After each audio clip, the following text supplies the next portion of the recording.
the co-developer of the Friendship Bench intervention, which received funding through GACD back in 2018.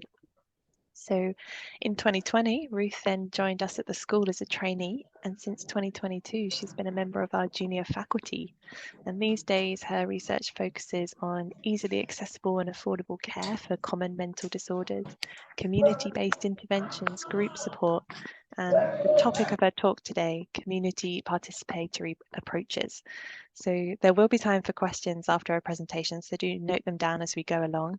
And if it's possible, it's always nice for our speakers to be able to see who they're talking to, so do leave your camera on if you're able. But for now, I'm very happy to hand over to Ruth. Please take it away. Thank you, Izzy, and thank you, everybody, and who I haven't met yet. Hello. Thanks, Izzy, for saying a bit of learning mode, because I would, oh no, that was the wrong button, sorry. I would hate to kind of come across here as like, I know everything or something. But when you asked me that, Izzy, I was like, that's really something that's happening. But it's about community participatory action research, or there are lots of different names. And so I just dove into that and thought, oh, let's talk about it, right? And yeah, there are challenges between these relationships when academics go to communities and communities see academics walking in and stuff. And someone earlier on said already who brings what to the table. And yes, we talk about implementers, and often they're activists in that world and change makers, and they have systemic knowledge because they are the people. You know, I also don't like to say on the ground. I'm still looking for a better word, but I read somewhere that all these on the ground and in the field are actually military words. And therefore, I don't think they're appropriate at all in our setting when we talk health. And I think the biggest question is, are they uniformly representing a community? And of course they're not, right? Because just the word community is already so beautiful in its ability to be used everywhere. Let's put it that way. And all of us are in so many different communities that it's very difficult to even talk about one community. Just think about it. Like, we are in a community here. Your family is a community, your work life, your neighborhood, like whatever, your sports club, whatever it is, there's so many different communities. And then when we talk about this again, it's kind of a dubious title, like the researchers, like who are the researchers, right? And they kind of are supposed to make this commitment to be self-conscious, but meaning they really know what they're doing, which again, if we are human beings, we don't always know what we're doing, and we're doing a lot of stuff as habits, and like all the psychologists in the room, you know, like support me or question me, go for it, you know. But what we know is that those researchers must know, they should have that self-awareness, because they're taking part in everything they do. So walking into a room as whoever you are changing, can I say, the vibes in the room, right? So, and of course, they are inherently holding a power. And then we have to start to discuss, like, what kind of power are they holding? And I want to recognize, like, the privilege I have, for instance, as I'm European raised and born and everything. And I know I'm coming in with the skin I'm in and the body I'm in. And I need to acknowledge that. And are we able to do that? Do we get trained to do that? Does that feel weird? You know, is someone allowing us to say what we feel? Are we allowing others to say what we feel? Yeah, and then I found this amazing little quote from the 1980s. And you can maybe relate to this. I'm just going to read it. Idealism, which ignores the objective class interests of the researcher as well as the oppressed themselves, can simply posit liberation as an attitude of mind. The oppressed and the researchers somehow transcend their classes and mutually partake in a spiritual communion whose basis is a common humanity. While the experience may provide romantic passages for the researcher's future book, here we go, it leaves the oppressed in much the same state of affairs. And this goes back, if we go to the next slide, when we look at where does this participatory action come from in the first place. And it is like our forefathers in the 1970s, like social science researchers who were into social justice, who literally were like, wait a minute, we need to fight against the situation. And it comes a lot from the South America. And it carries that history and that idealism, and I'm a fan of idealism, totally, but I think we need to at the same time be very critical with the word idealism, because it almost like allows things to happen, because we're so idealistic, we therefore can say things and can walk and march and whatever, and might leave people behind. And what you'll hear a lot is the word equity later on, and equality as well, inclusion, all of those. And these are all not as easy done as they're being said, basically. What's a goal of community participatory research is definitely to put research into action faster. And I think at the moment, I don't want to quote something wrong here, but there's something like 15 years between a medical invention before it's put into place or something. I mean, that's just outrageous, obviously. And we want to speed this up. And some people have talked about that before already, that idea of what are the barriers, what are the enablers, and here we are in the implementation research world, of course. The same thing which a lot of us researchers, if we identify as such, we're talking about like trying to be objective and having like neutral values, or like the good values and things. And I would actually just want to state right now that's really questionable, because we're humans and we can't be objective. Sorry. So we want to talk a little bit about, yeah, I'm in Zimbabwe, so I'm seeing these beautiful elephants sometimes if I go somewhere where they are. And I want to just tell you a little bit about the principles. And many of those principles you probably apply anyways without calling it that way. And I thought actually if we can sort of like talk about this a bit more and agree on it, maybe we can then bring it out in the open a little bit more and name it that way, and be critical as well. So first of all, one of the principles is we need to develop a relationship with whatever community we are working with. And we need to recognize those mutual interests. And that is basically when the complications might start. Who's actually inviting whom here? Ideally, you have a community that has found out something is not going so well, and then they come forward and invite a researcher to find the reasons for whatever's going on and find solutions to make it better. So you can already see that is not as easy again as it appears in a beautiful idealistic world, right? Because we all know when things are going wrong, many of us just carry on and carry on and carry on, because it is hard to find change, to find the energy for change, to get used to change, to carry forward change. But again, human beings are creatures of habit. We don't like change very much. So what we often see, I think it is actually researchers coming to communities and saying, oh, we see something here that you do that we don't think is good. And now again, look at that, what I spoke about earlier on with that inherent power, right? So someone would come in with, I have some knowledge that you should have. Another important principle in this developing relationship is, of course, experience the community. And that could mean be there, or find people who are there and empower them to do the work, basically, if that's possible.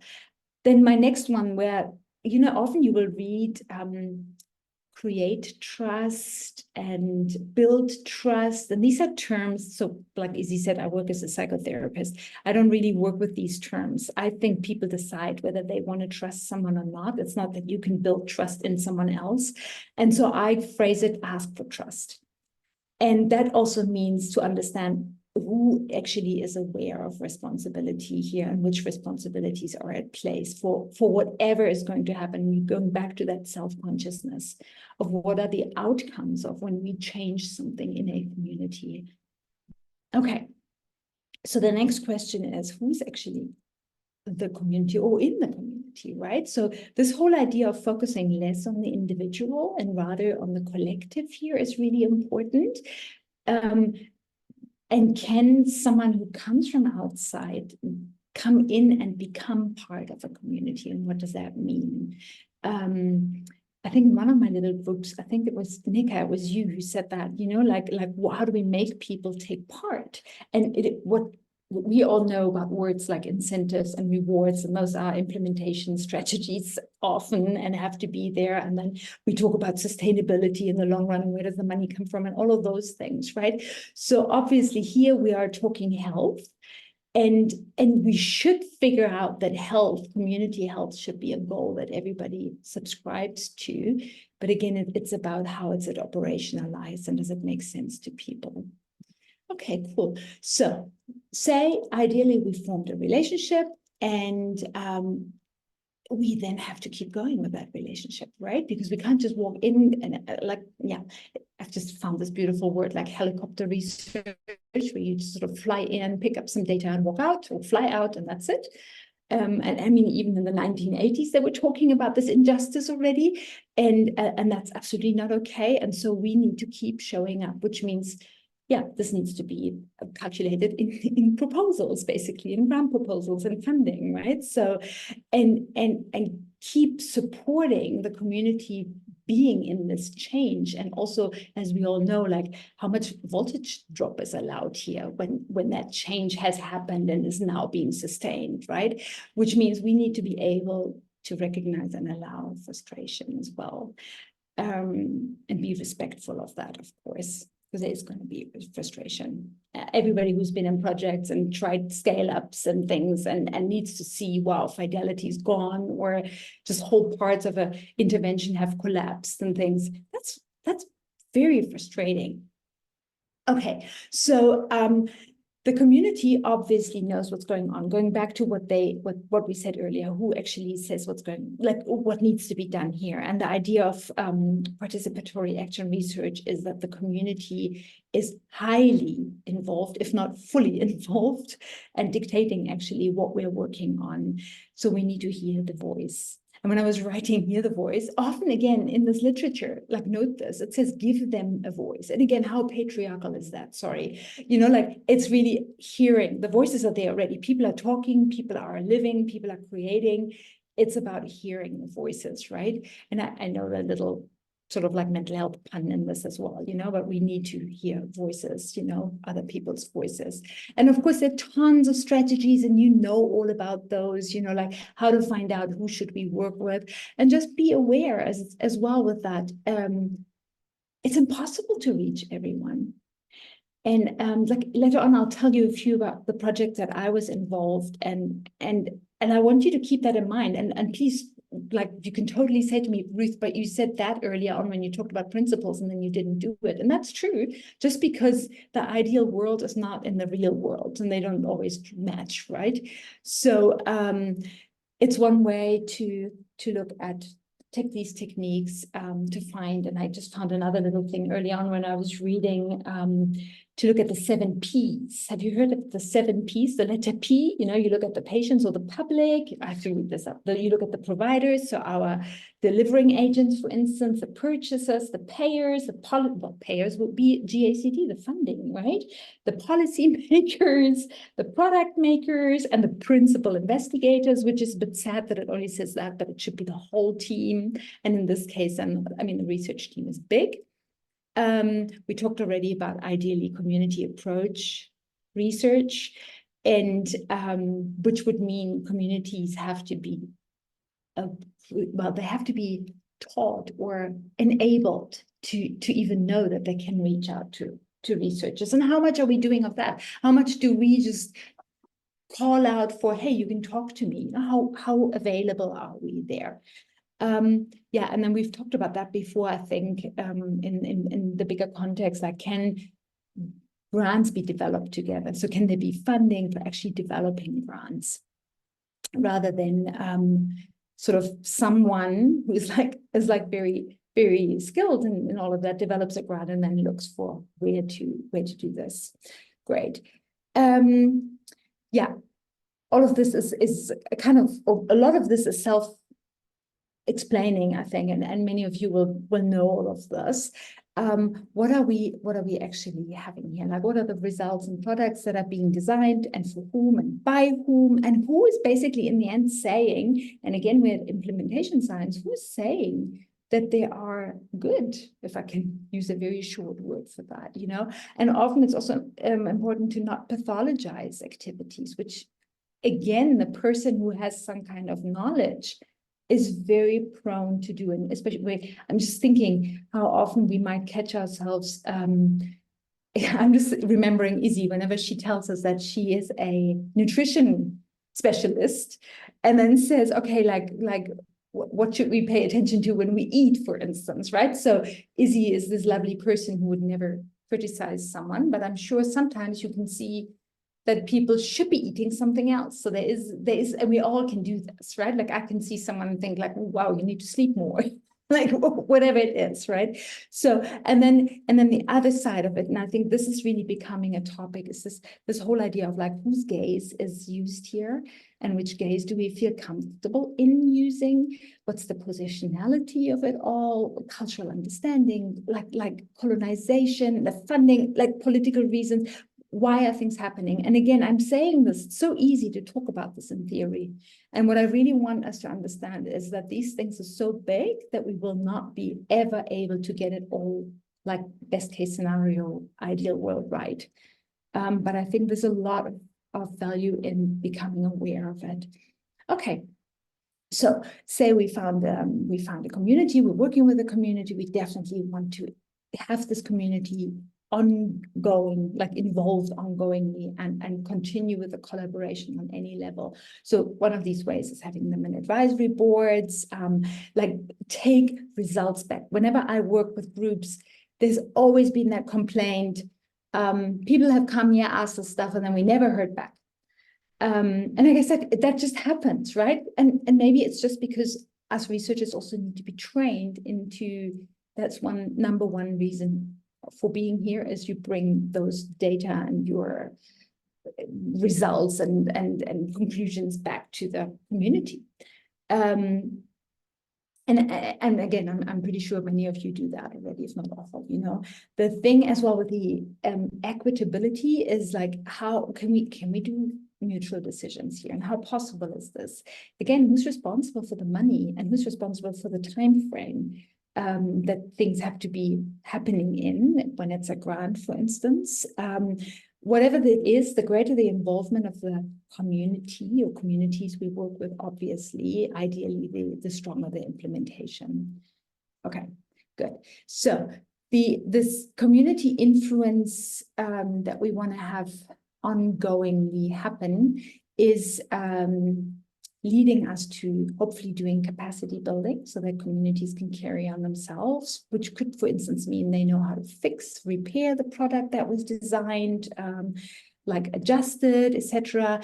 They should ideally be involved in data collection, which means more capacity building has to happen. They should be involved in the analysis and interpretation of this. And then we're also talking co-creation of those result dissemination, right? Like how many of us have involved, say in my case, community health workers or patients in writing papers, or even just interpreting data.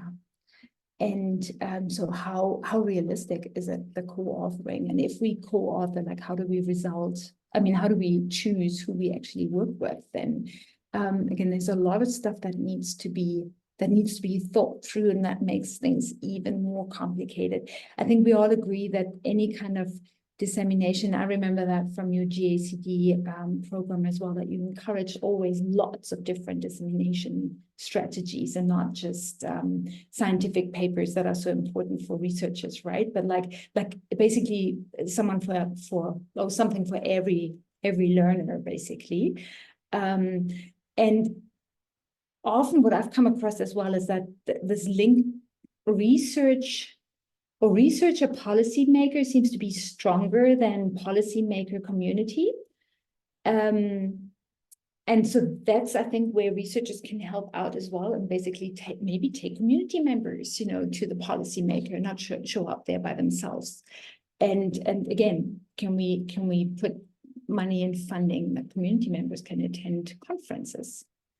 And again, all sit with all the difficulties that come with that, and be in there and support those who are like, what am I doing here? And I don't know what to say, or I'm too shy, or all those words, I don't understand them, etc. So I think we can all sort of like be more accommodating to that. Okay, and then obviously, yeah, someone has talked about scale up. This is exactly those big questions, like how can we keep something going, make it even bigger? This is beautiful link with implementation science, of course, when we look at all those factors that make it happen. Yeah, and I've mentioned that already, how much voltage drop in our intervention is okay for us. And yeah, and how can we what exactly do we want to design there as continued collaboration? Is it a visit once a year? Is it a call once a week? Is it like how does that even work? And can we all be really realistic about the limitations of collaborations? Because frankly, you know all of that. If a project is done, you need to find a new project to be paid, right? So if you have had lots of projects in your past, you can't keep them all going for you. You know, like it's really complicated how to be that respectful member who once came to somewhere and worked with a group. Okay, cool. So sometimes it was, when you go in the literature, it's like, is that less scientific actually, this participatory action research? Like, is that real science? And I think linking it up with implementation research is a good way of like answering that question if someone says that, and bring in the theories and the models and the frameworks and sort of like discuss along that side, you know. And then I'm going back with that because it's a critical appraisal here. Is it really a participatory, and is there really ever equality? So a researcher comes in as a guide, as a consultant, which means they have more knowledge. They know something, and we always need someone who starts it all, and this someone needs skills, times, money, I don't know, all sorts of things, other resources. Otherwise it's just not going to happen. So maybe there's a bit of like, I'm going to say something looking at myself, there's a bit of white gaze here, sorry, about we're going to rescue the world and we're going to do something. And I wish I could see all your faces right now, because this is something weird to say as well, but I think we just need to be much more open with this. And obviously, where's funding coming from in the long run? And what agenda does a funder have to be funding something? Okay. So again, we need to do much more and empower much more people. So we agreed on that. We want better health equity, and in the long run, you know all of those things. So the great ideas, the idealistic ideas are, can we be problem oriented, but we define the problem with the people who we think have the problem, who they think have the problem, and not come in from outside and say, we think you have a problem here, right? And then create a drive within the community from the bottom up. And then we're back to something that's always been there, like grassroots initiatives, for instance. And again, like when I work with NGOs, for instance, I see there's often that lack of research skills, or the perceived lacks. It's not even that they have a lack, they think they have a lack, right? So how can we empower them and create these support collaborations, so that even like any NGO can use data, analyze data, have output, and have something to say that is also heard then, because we do live in a world that does pay a lot of attention to data. Okay, so now I wanted to just tell you a few things about what I've been doing. So I've worked with a group in Athens, Ohio, and that's a health department. And we've done the training, I think 3 years ago now. And they started very, very small, and they're still very, very small. And it impressed me, because I know here in Zimbabwe, we try to do this like mega national scale up, and to see the contrast of how difficult it is to do a big scale up and literally cover the whole country with Friendship Bench, and seeing the Department of Health in Athens, who says, no, we're doing 3 community health workers. That's what we got the funding for. And we're doing that steadily and quietly and powerfully.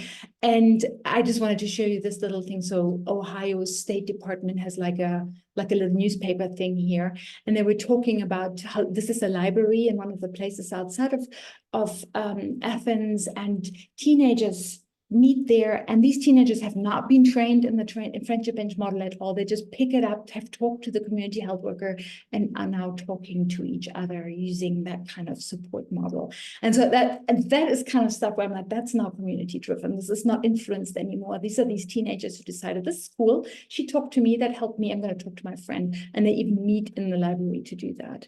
So I found that cool. And yeah, we definitely, what I learned that this was a super organized group. They had funding available. They sort of approached us. And I've been with them. So I've done a little bit of what is impossible in a way. I just carried on and on and on and have weekly calls with them, and we practice together.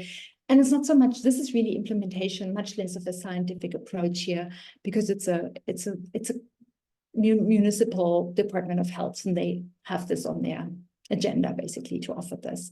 And then I worked with a group in London, Ontario, with racialized minorities, how they said. And the idea was, so many of the migrants and newcomers there have issues and feel lonely, etc. And there were some very, very, very idealistic, super powerful, driven medical people from Nigeria, actually, so who live in Canada now, and they thought we got to do something for our community here. So this was amazing. So I trained a group of people who signed up for this. A great turnout. They all stayed forever, but we had lack of funding.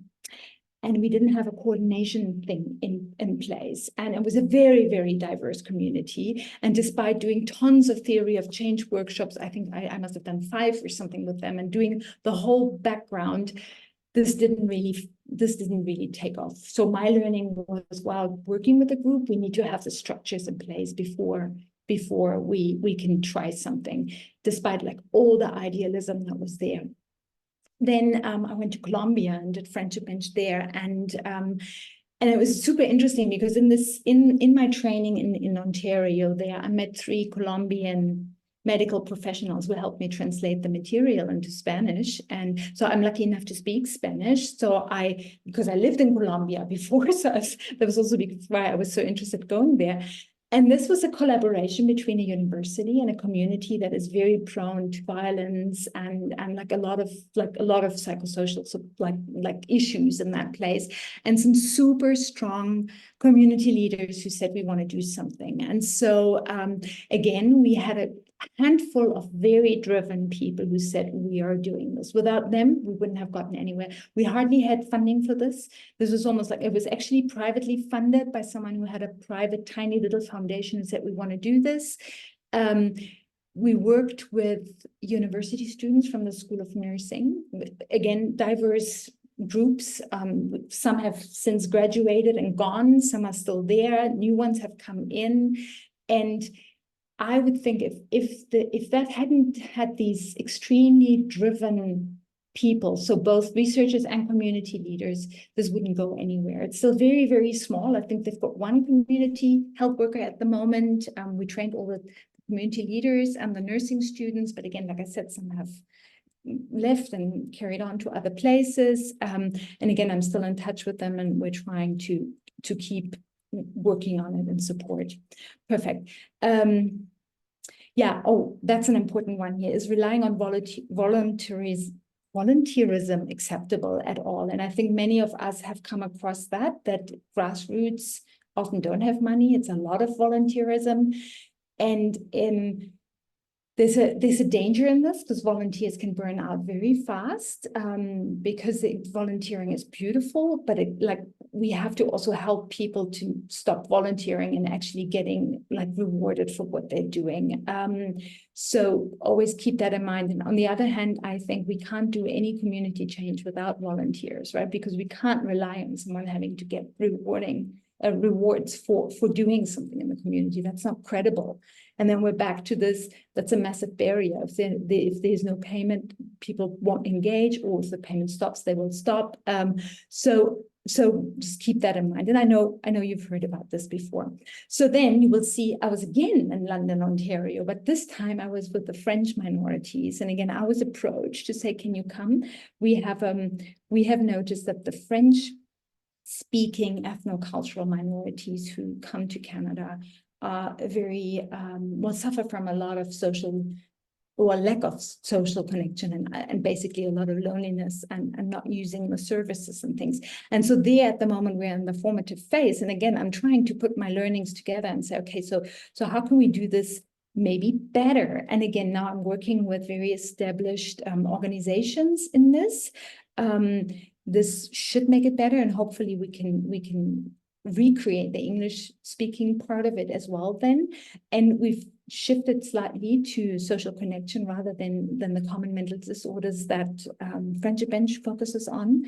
And again, I've tried to use all those techniques again with the consultations and focus group discussions and theory of change workshops and all of those things to just see, okay, where are we going with this? The community, of course, they self-selected the ones who came to all of these things, super engaged, super like excited about this change and ready to go.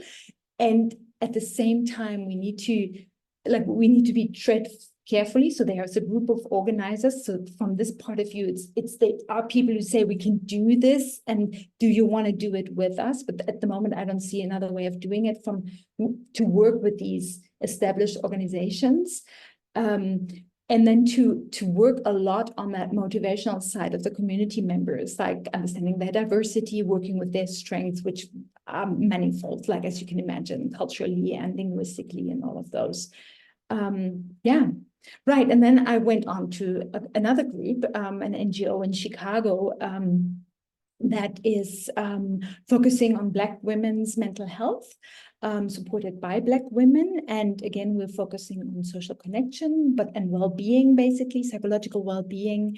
And it's a collaboration between an academic and a community organization that is very small, but super, super established and recognized. And so right now we have done a kind of like we've done the theory of change workshops with the trainees before the training. Then we did the training to get a lot of buy-in and interest. And it was one of those moments where I'm like, okay, I'm doing a very basic community-based approach to help people to communicate better and stuff like that. And I don't know, but at least I think more than half of the people in my training were trained social workers, clinical social workers who ran practices and things. And so I went in there and I thought, well, what can I train these women? They are like amazing. They have all the skills and the knowledge.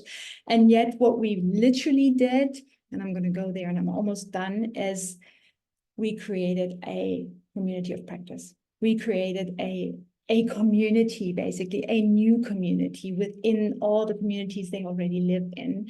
And I just like when you look at the little asterisks there, that was their impact dream, a collective community rooted in and transformed by joy and healing with equitable resources and restorative practice. That's what the group decided on as having a goal to carry them through this beginning phase of something that they all felt like is going to become a movement. So I will, this is the bibliography thingy-majig, we can go back to this. I will stop here and I would love to hear some questions. And thank you so much for listening to my story and my ideas there. And I will stop sharing this. Thank you. That was terrific. Thank you so much, Ruth. I feel like almost overwhelmed with ideas at the moment of so many ends to potentially dive into. And I was particularly touched by that transformed by joy at the end. That's just such a lovely phrasing. I'll let everyone just take it in for a second, but please do hit your reactions, give Ruth a round of applause. It can be really hard online to get a sense of everyone enjoying it, but please do use your reactions and send some love. But I will kick off with a question. I think we've got time for a few, so put them in the box or put your hand up. And I'm just thinking from a practical point of view around, I guess, doing quote unquote community participatory action research, and what skills can we as researchers develop in advance to set us up in the best way possible to do that well?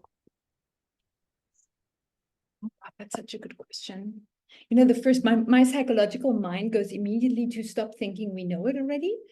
Right. And I know that conflicts with that idea of being an inquirer, and that's what brought you to research and things. But Yeah, contradict me, please, everybody. I think as researchers, we do often think at least we know how we get to what we want to know. So we kind of know already. So, yeah, so I guess taking it down a notch and sitting with uncertainty, I think, and that's hard enough.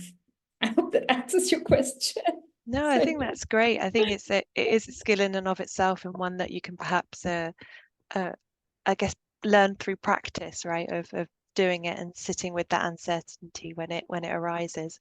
There's a few questions in the chat, and also if Anya's got his hand up, but I think Samina, I think yours question came through first. Would you like to ask it, or shall I do it on your behalf?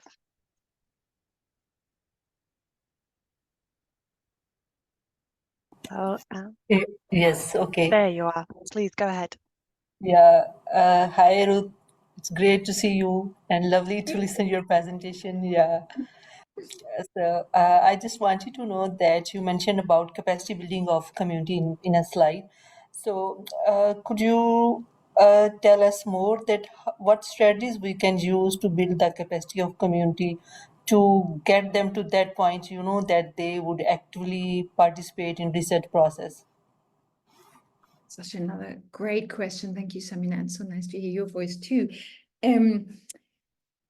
My first thought went into have a diverse group. When you work with community members, have a very diverse group. And then my second question was like, oh no, that can be really complicated because what are cultural understandings of hierarchies and like who can say what and whose presence and things. So, but I think nevertheless, I don't think I can go in and teach someone how to do this. I can go in and say, can I learn from you how we can do this kind of thing? So you know what? I think I'm going back to trust. Can I help people? Can I do something in my control that makes people decide they can give trust for a learning purpose? Because if we are trusting and peace of mind and not scared and things, learning is easier. And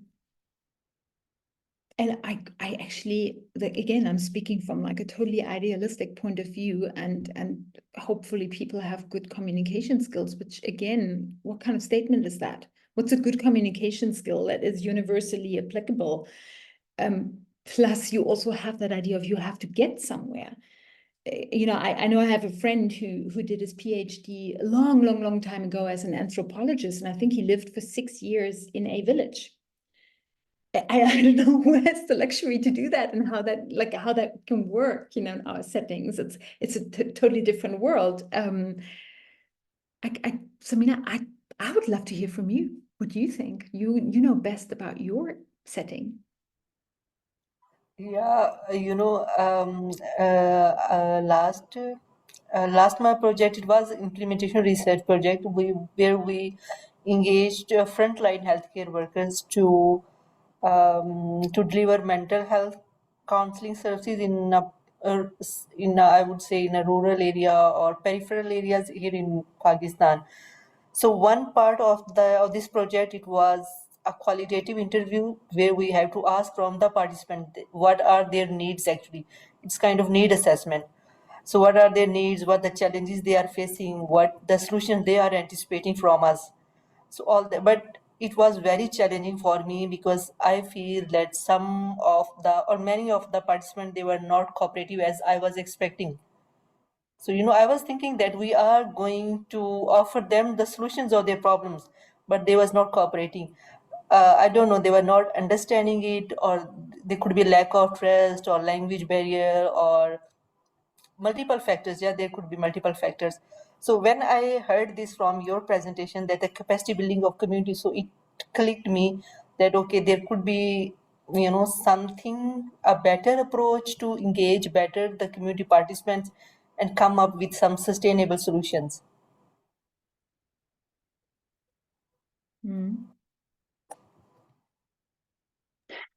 I wish we had a solution. I think this is something we'll all have to work on because it's going to be a barrier or it's going to be an enabler if it works well, right? To go Yeah, forward. yeah, and it's very challenging actually, and I would say it's very contextual as well. That's it. So absolutely. Mm-hmm. Great. Well, we've Thank got you. Thank you, Izzy. In fact, you would have seen that I raised my hand when Samina was just concluding her argument, and I wanted to contribute to that. So her question was regarding capacity building, and if I refer to her project specifically, working with the frontline health workers, I think in towards the end she made a very correct reference as to contextual factors and differing contexts. So context is the king over here. We need to ascertain why people behave in a certain way and what contextual factors in their entire journey as a frontline health worker or a health worker, how that has shaped up to be. Right? What have there been previous experiences of getting involved into research, being engaged into research, and what Ruth earlier said, that kind of many of those research is turning out to be helicopter research, right? So we pick up our data and then we just leave those communities or those people behind, not going back to them ever. So yeah, that is kind of sense of exploitation as well. So I could figure, because I've been working with the Lady Health Workers Program for a while in Pakistan, and I understand their challenges and how perhaps what they have been up to. So we need to take the broader perspective as to if we wish to really get them engaged and involved. I think we need to work on other contextual factors as well. There needs to be a lot of correction at the macro level. So that was my comment. I think Ruth can perhaps add to it, or perhaps give her 2 cents on this. Yeah, thank you. Thanks, Aftab. I am just aware of the time. Perhaps Ruth, you'd like to say a few more words on this one, and then we can look to wrap up the session. I know that we're already over time a little bit. Yeah, and you all say such amazing things and such wonderful. Sorry, I was cutting. Okay.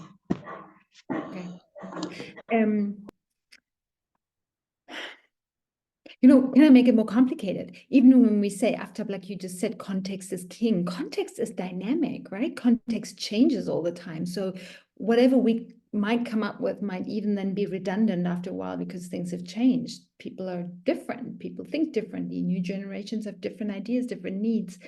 I think I can't get out of my psychological mind. I'm going back to this. If there's fear in the air, kind of like if people are afraid, it's not going to work. It's not going to happen, right? Like if people are afraid that they are losing something, so change is seen as I'm losing. I'm going to be deprived of something that I knew.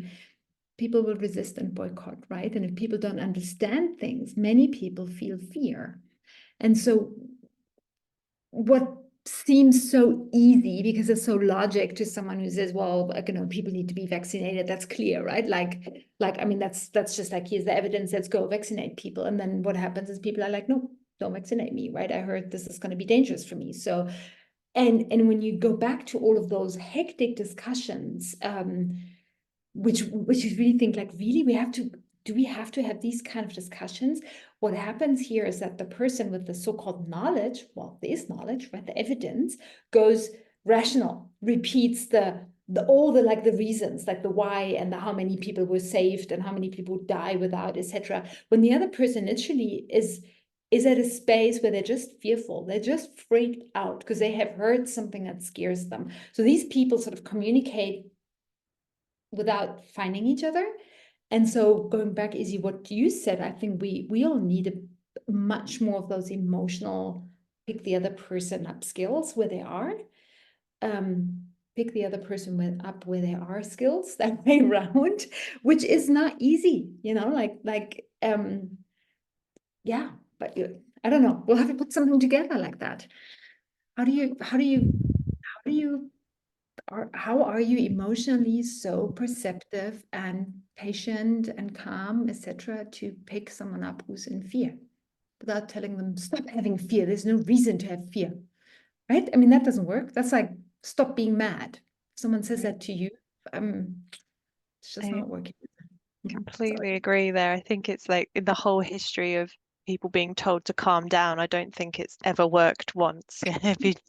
But I think it's really actually nice, I think, to leave it on that open note of further thinking and further ideas. And I know over the coming days I'll be processing this, but I hope in the meantime we're going to leave Padlet open. The digital notice board is still there.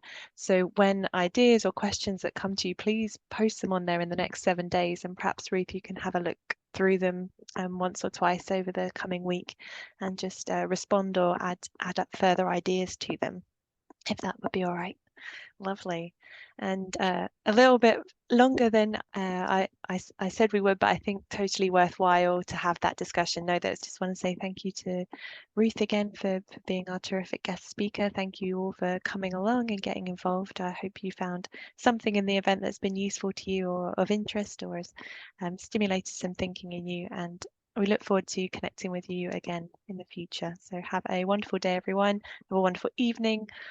Take care, and we'll speak again soon.